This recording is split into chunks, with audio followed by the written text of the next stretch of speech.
और इसी बीच एक बड़ी खबर आपको बता दें, ईरानी मीडिया के हवाले से इजराइल के हमले में खामेनेई शहीद हुए हैं। ईरानी मीडिया की तरफ से ये दावा किया जा रहा है कि खामेनेई की शहादत हो गई है। ईरान में 40 दिन के कौमी शोक का भी ऐलान किया गया है। सुप्रीम लीडर खामेनेई का पूरा परिवार इस हमले में शहीद हो गया है। तो इस वक्त की बड़ी और अहम खबर आपको बता रहे हैं।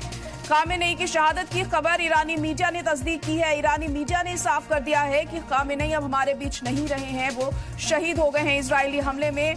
कल जो इजराइल ने हमला किया था, 30 ताबड़तोड़ अटैक ईरान पर किए थे और उसी हमले में खामेनेई की शहादत हो गई है। ईरानी मीडिया ने इस बात की तस्दीक की है।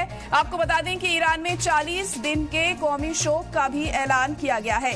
सुप्रीम लीडर खामेनेई का पूरा परिवार इस हमले में शहीद हो गया है। तो ईरान के लिए एक बड़ा सेटबैक है, ये एक बड़ा नुकसान। और वहां की आवाम भी हम कल से देख ही रहे हैं किस तरह से माहौल वहां पर बना हुआ है। अफरा तफरी का माहौल वहां पर देखने को मिल रहा है। तमाम हमने देखा कि ईरान ने किस तरह से रिटेलिएट किया था और माना यह जा रहा था कि ईरान अपने आप को बेहतर साबित करता हुआ नजर आ रहा था। लेकिन अब यह खबर सामने आ रही है कि खामेनेई की शहादत हो गई है इस हमले में। इजराइल के हमले में खामेनेई शहीद हो गए हैं। ईरान में 40 दिन के कौमी शोक का भी ऐलान किया गया है। सुप्रीम लीडर खामेनेई का पूरा परिवार इस हमले में शहीद हो गया है।